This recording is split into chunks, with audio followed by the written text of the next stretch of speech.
Business is the most innovative, powerful force in our world. Nowhere else can ideas percolate to the surface and be brought to the world in the ways that business can. When we decide to bring thoughtful, purposeful, positive solutions into the world, we make a difference.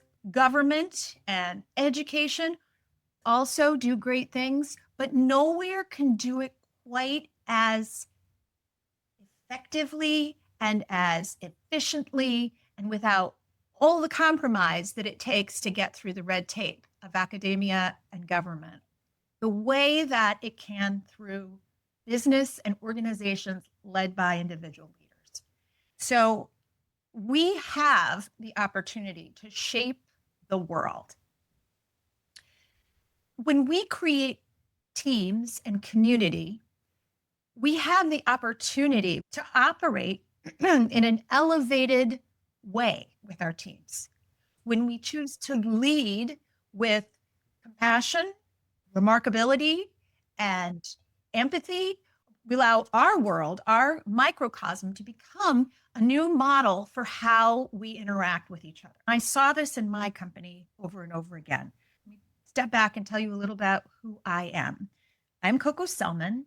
I'm a 5-time founder. I now am also an impact investor, and I'm the builder of this system called A Force for Good. It is a system I've been building through my experience as a founder for 25 years. I started my first company back in I think it was 98 or 99.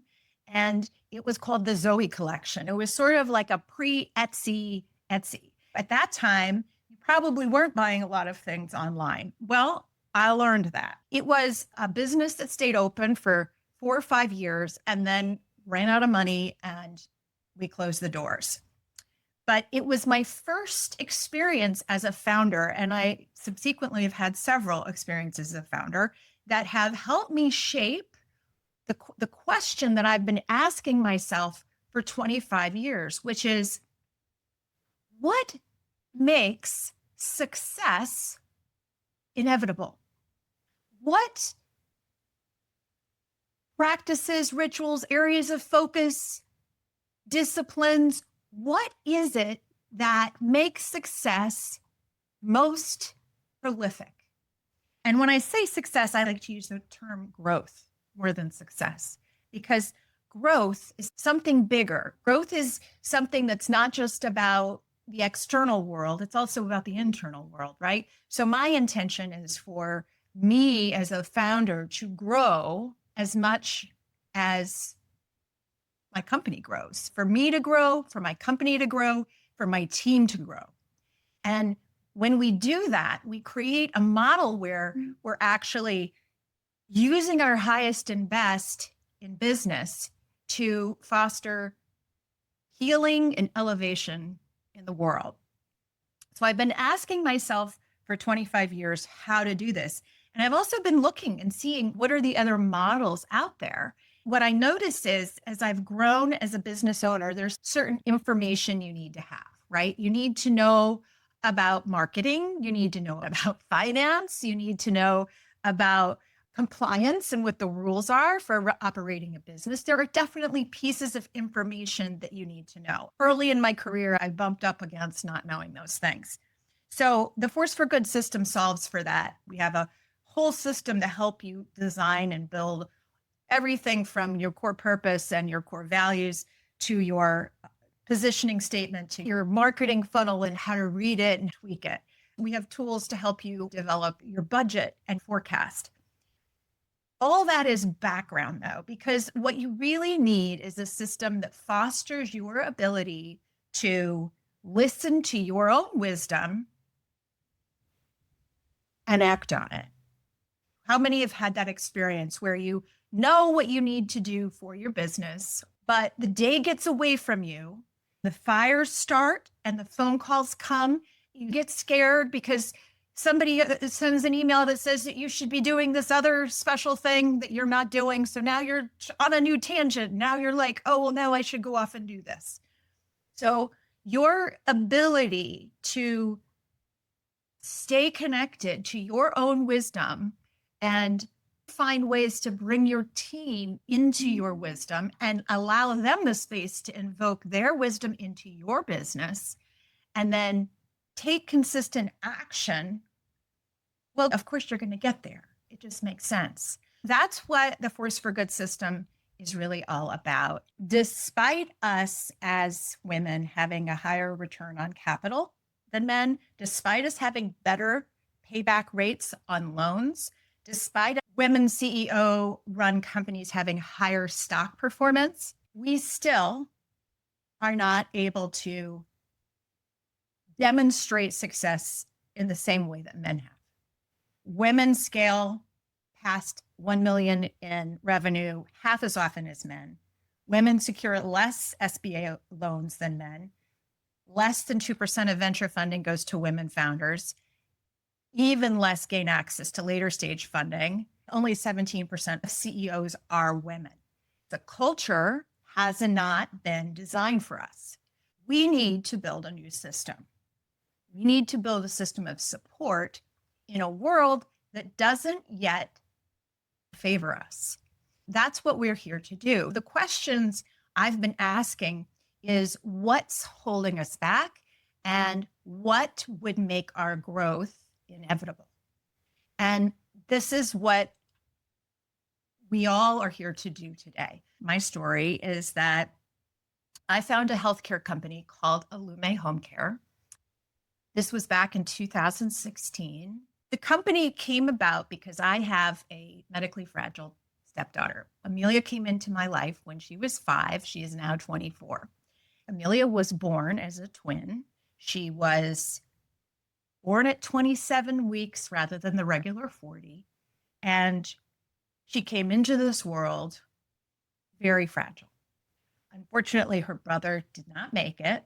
And her life was different than a typically developing child.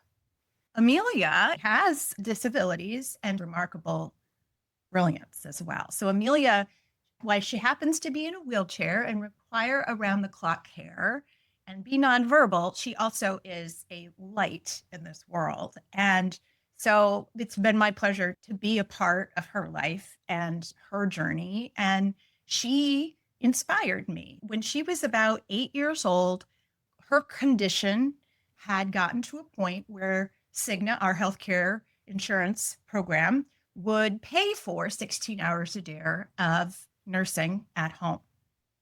So think about that. We were like, oh my God. We had been trying to take care of her. We had the resources to have somebody with us, but it was really challenging. Families in our situation, most of them were going through divorces and filing for bankruptcy.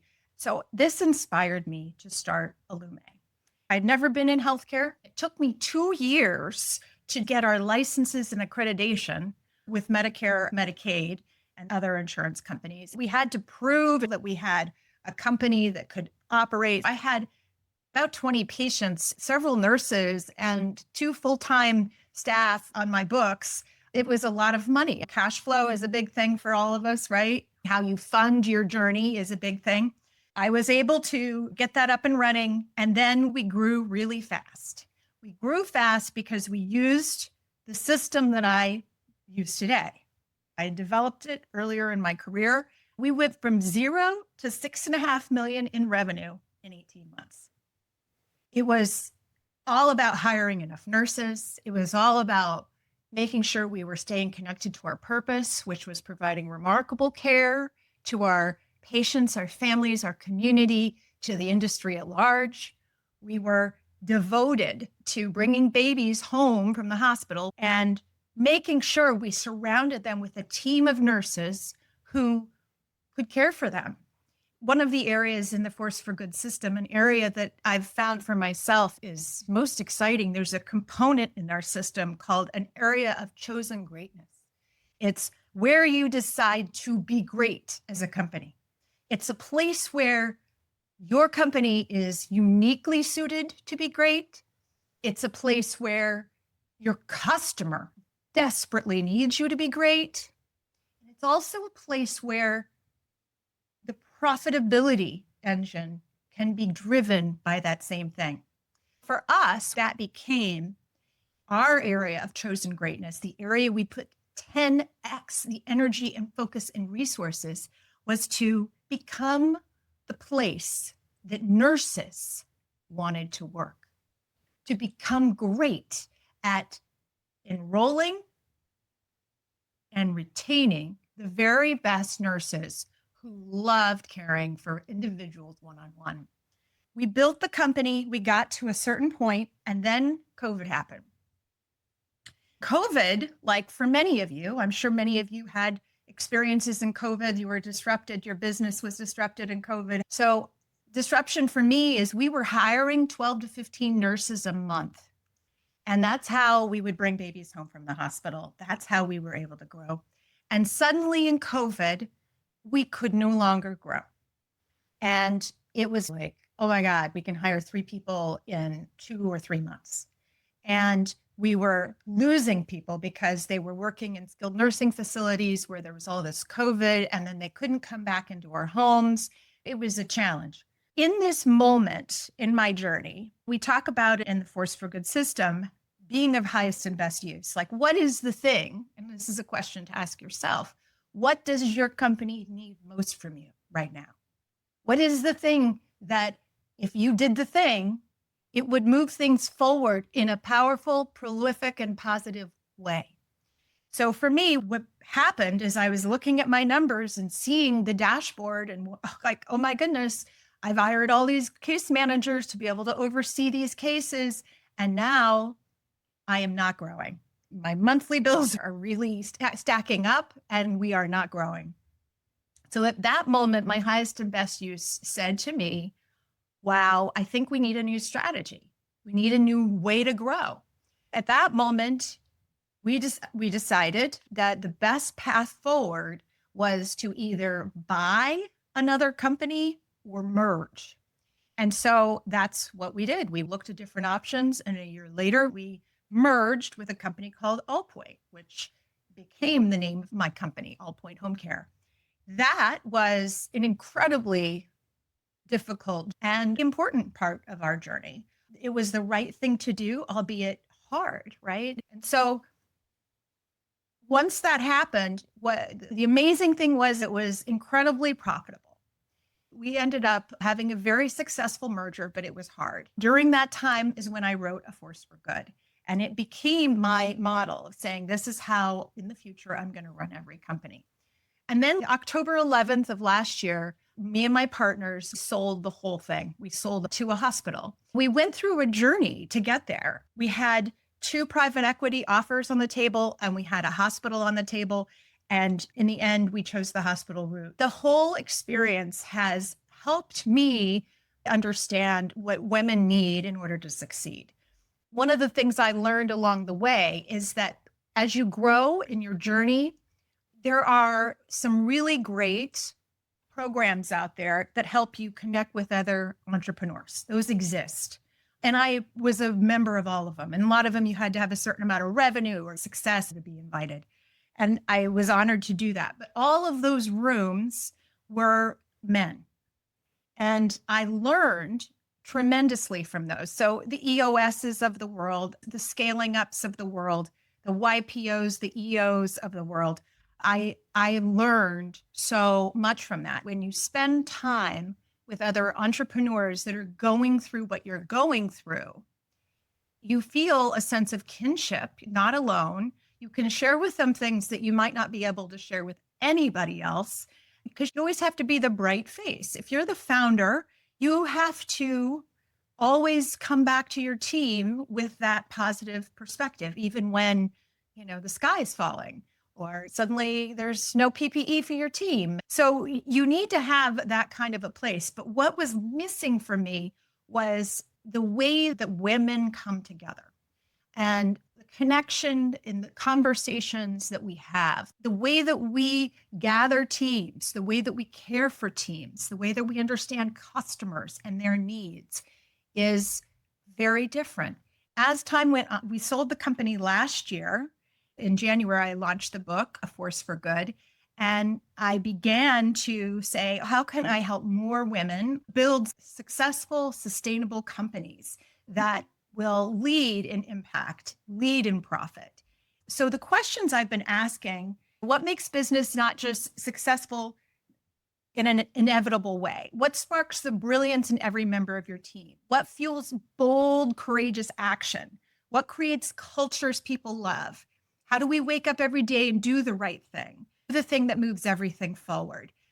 What turns a business into a thriving, scaling, profitable company? And what allows a company to prosper long after the founders? The Force for Good system is an elevated model of leading companies and organizations building both impact and profit. We help you accelerate impact, scale, and profit by looking at things a little differently. We work with founders who are leaders of purpose-led businesses. Any kind of business can be purpose-led, right? You can be selling undergarments, or I met a founder last week selling soap, or you could be building a health tech company. Any kind of company where you decide that you're going to create a transformational experience for your customer is a purpose-led company. We gather around purpose-led businesses and organizations who long to grow dramatically in order to fulfill the purpose and impact that they champion. It applies to service or product-based companies, retail or virtual, business to business or business to consumer, for-profit or non-for-profit. What unites these organizations that benefit most from the Force for Good system is they have a unique purpose. So, how the system works. We focus on 4 areas. Imagine that you and everyone on your team knows at all times your purpose, who you serve, your impact plan, and your highest and best use. Everybody knows these aspects. So how we do that is we develop a flywheel for your company. This is the first step. The Force for Good flywheel has all of these elements. These elements show up on our 4-page growth plan. We work to help you quickly draft the first 4-page growth plan. This includes things like, you'll see this is inception story, core purpose, core values, TAM, SAM, SOM, who they are, what they need, market positioning. It also includes things like 3 feelings to cultivate, your area of chosen greatness. It also includes all your products, what your pricing is, what your gross profit is, how much you're making year to year. It also includes what's your growth model based on your average revenue per customer. Are you a whale? Are you a deer? Are you a rabbit? Are you a mouse? We have an assessment that helps you figure that out. And from there, it helps you see what's the best way for you to growth. Are you sales forward? Are you marketing forward? Some combination. And then it helps you identify what is your funnel. How are you going to create experiences that lead customers to transformative experience, have customers come into your system, know you exist, and become customers who stay. We look at numbers, right? We have a 12-month plan around conversion rates, how many suspects, how many prospects, how many new customers. We also look at your plan. So what is your plan? In the first section, we focus on the purpose and the vision. The vision is what the world looks like 100 years from now. The world looks like the brighter, better world. And then, so 100 years from now, that's what it looks like. Then we look here on the 3rd page and develop a 10-year impact plan.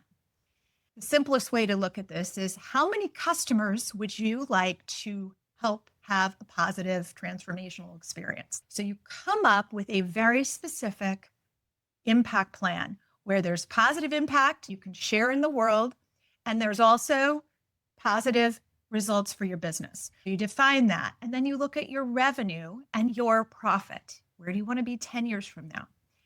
Then you develop a whole SWOT analysis and strategy. The next big thing that I love, one of the most critical pieces, is every year we create a 12-month breakthrough.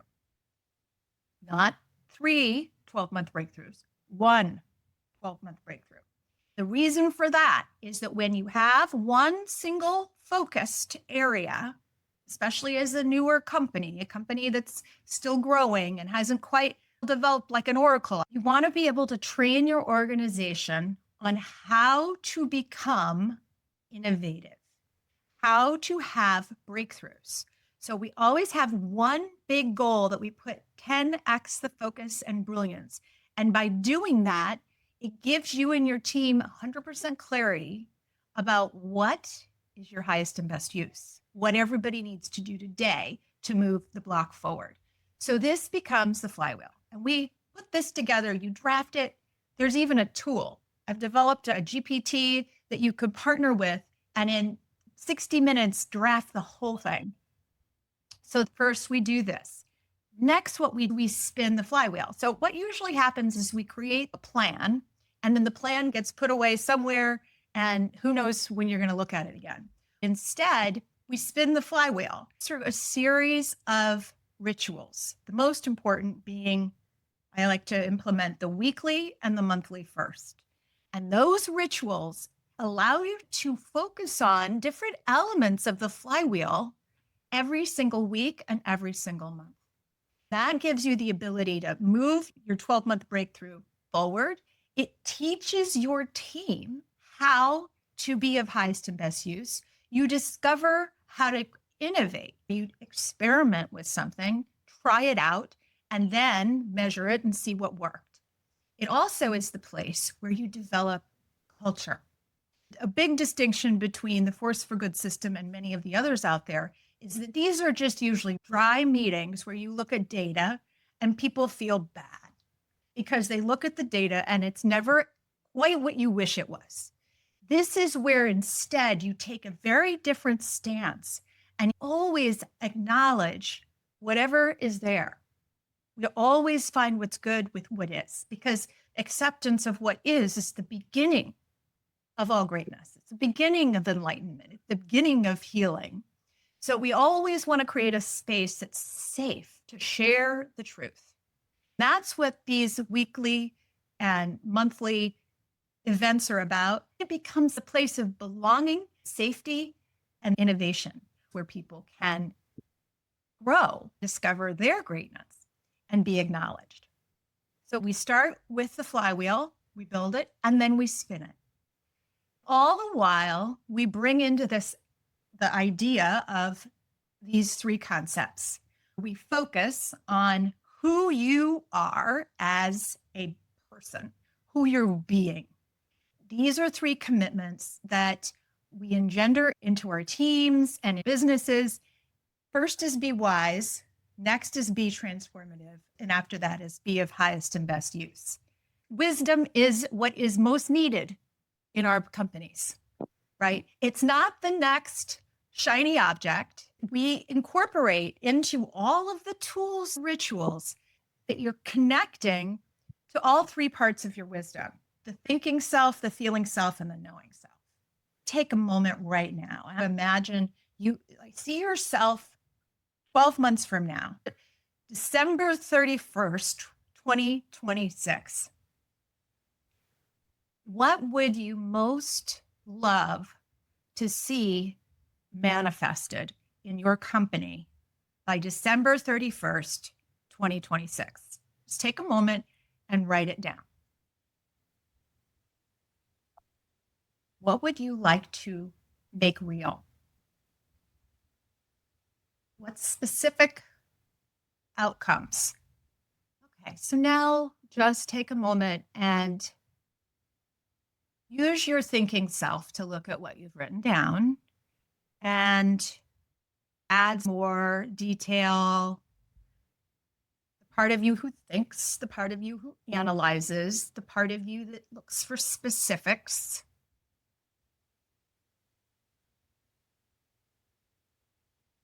Make some edits.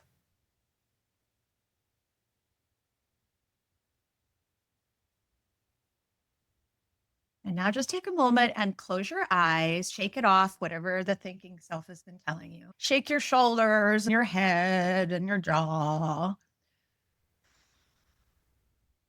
Come into your body. As a woman, your body is wise. What does your body want? What does your body wish was real? What does your body say yes to for December 31st, 2026? What does your body crave? And write down what your body craves.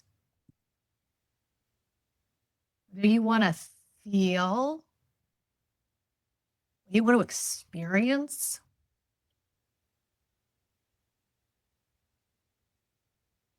Just notice what is different or unique about your desire for December 31st, 2026, when you come through this feeling self. I invite you again to just close your eyes for a moment. I invite you to move beyond just your physical body. And allow yourself to feel the pull of the earth and the sun and the white light all around you. Just let yourself connect to the part of you that knows. Part of you is wise.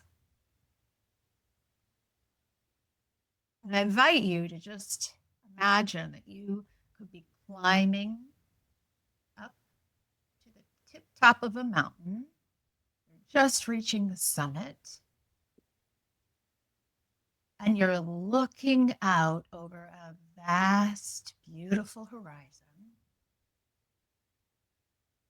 And this wise, knowing self sees what's on the horizon. It can show you what is possible, where you're guided, where you're called, where your company can be great. What do you notice about your company? What do you notice about your customers? What do you notice about your team? What do you notice about your bank account? What do you notice about your partners? Who are the new faces that have come to you? Let yourself feel growth and prosperity. So go ahead and write down whatever you're sensing. Write down what you see as possible for your business, what you're called to create over the next year. Notice how different those parts of you are. It's how different the thinking, the feeling, and knowing self, and how much we spend time in the thinking and less in the feeling and the knowing. And as women, how powerful we could be if we together did more thinking with those areas invoked. This does not mean that we just spend time in the ethereal. What it means is we bring the ethereal to the places of inquiry.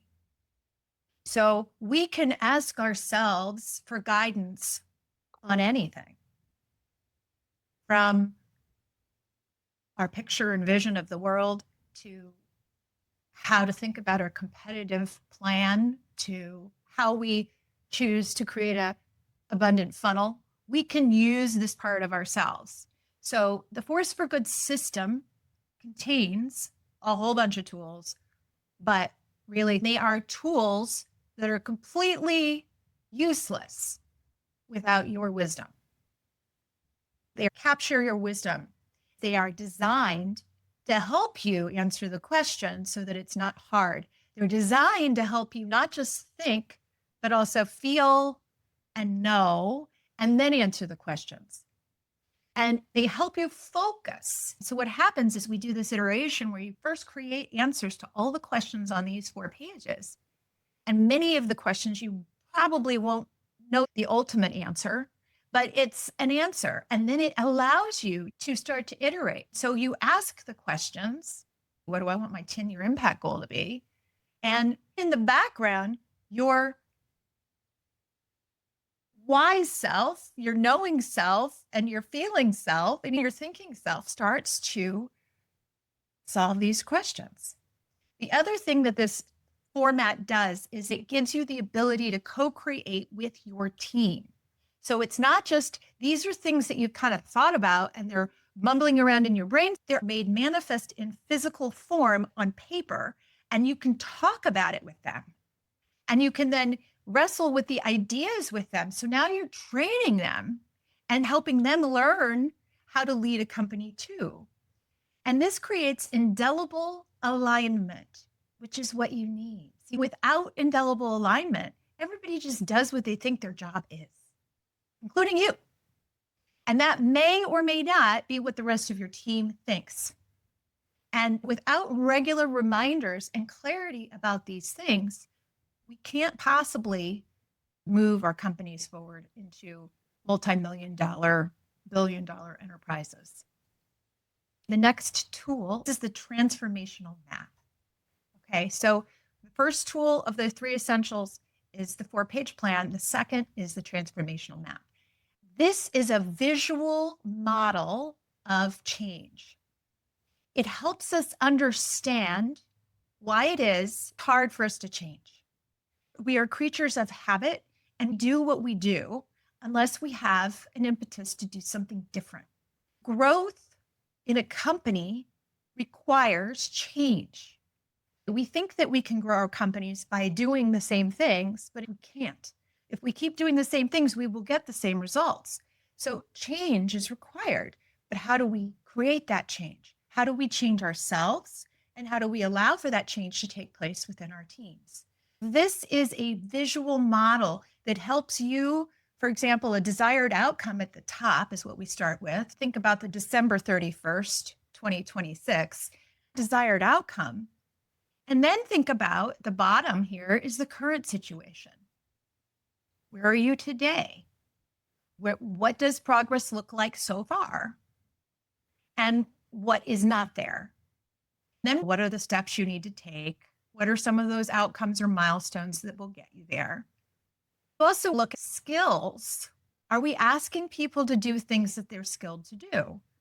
Do they actually have the skill to go out and go sell something when I've never sold anything before? Do we have the aptitudes? Do we have the competencies? And so what we want to do is we want to build a bridge where we can see ourselves or the company taking the steps, and we want to see the results we want to build to go from here to the new outcome. We also want to see where we're going to build those skills and competencies. Maybe we want to have a better sales system, so we might need to train our sales team. Then we look at the systems and resources. Do we have the systems and resources in place that will make the new desired outcome possible? How much friction exists? So we want to look at what are the ways that we can ensure that this is something that happens. It's also looking to see systems that will help us stay on track. This is where our weekly meetings and our monthly dashboards could create systems that make sure we stay focused. And then what we think about are all the beliefs. This is the part that we don't always focus on. What are the limiting thoughts and beliefs? On the other side of every limiting thought is an empowered truth. So we want to name the limiting thoughts that we have about achieving that goal. If I do the things, even though I fear I am not good enough or I don't know how, then I'm going to discover on the other side, as I cross the bridge, I'm going to discover I'm capable and I'm powerful. So we want to name those in advance. What are the fears that we have? Those will become gifts. What are the excuses that we have? Because that will become our resourcefulness. What are the fears, fearful feelings that we're going to have? This is one of the most important pieces of the puzzle. When you go through change, most of us go through emotion. So you are able to visually see what this change looks and feels like. One goal has a lot of heft to it. It has a lot of change underneath the surface beyond just the actions we take. So when we look at this, we can create a community, an environment, a culture that's supportive of this transformation. So a big part of what we do in the rituals is make it safe for people to take these steps. All right. So then the last piece we talked about, be wise, be transformative, be of highest and best use. Now we want to think about action. Action is what you do every day is the most powerful thing about you. But what you choose to do with your time, energy, and resources is what will move things forward. Every day you have the power to be of highest and best use. What if every day you and your team took the most positive and prolific action to move the company forward? Ask yourself, what would be the thing that you could do in the next year? What's one thing you could do to be of highest and best use to your company in the next year? Write it down. One thing you could focus on, one thing you could achieve, one thing you could check off the box. Deliver that one product, complete that book. What is it? And then what is one highest and best action that you could ensure in your company this quarter? Between now and December 31st, 2025. What's one thing you could actualize? What would be of highest and best use for your company in terms of impact, scale, profit, moving you towards that goal that you defined earlier? Write it down. And then what is the action, the highest and best use for this month? What could you do in the next 30 days by October 31st? One thing you could do to be of highest and best use.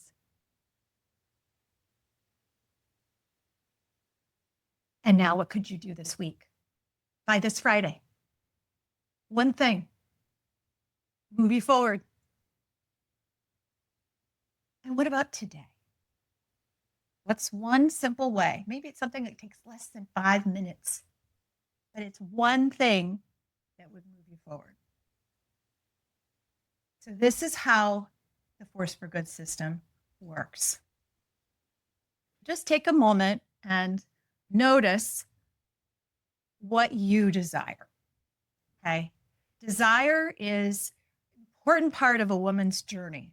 So my desire in building the Force for Good system and the Founder Circle is to build beautiful, remarkable companies in community with other women, to follow and refine a system together that creates abundance for us all, to have a circle of peers and advisors to reflect upon and to, in the journey, heal, grow, and prosper. So let me now share with you the Founder Circle.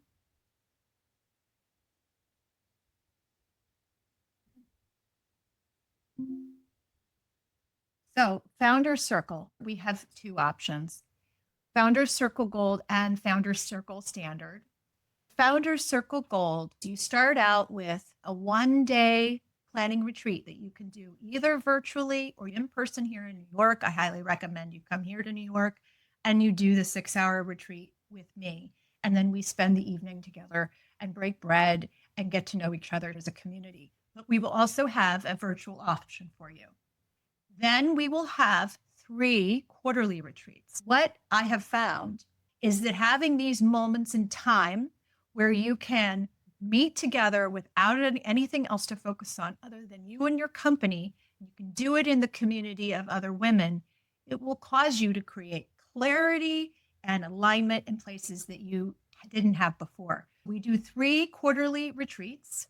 We also offer dashboard facilitation, and this sounds boring, but really it is powerful. It trains your team as well as you on how to conduct and run these dashboards weekly, monthly, quarterly, annually. The Founders Circle basic plan includes the roundtable. Roundtable is a monthly opportunity for you to have a group of advisors. It's structured much like a mastermind. We come together, it's facilitated, and we work on our businesses together. You also have unlimited monthly office hours. You get 60-minute strategy session with me, and you get the entire growing collection of online tools and resources, including the GPT I mentioned before, that can help you build your plan in just a couple of hours. Every month, more master classes and more opportunities, but it'll always help you stay focused on what you're breaking through and what your plan is. So I invite you to consider enrolling today. And if you do today, you will get 50% off by using Launch, LAUNCH 50. Launch 50 is where you can get 50% off of the program. So right now it's $299 for the gold per month, $299 per month for 12 months. For the regular, it's $69 per month. The Founders Circle standard doesn't include the retreats, but it includes everything else, including the roundtables, office hours, and a strategy session with me. If you put in Launch 50, you can get 50% off today.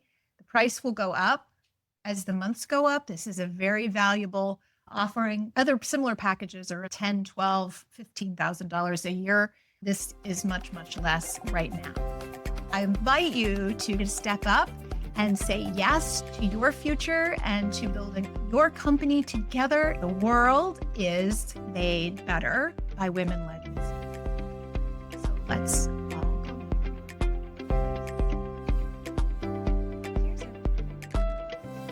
Thank you.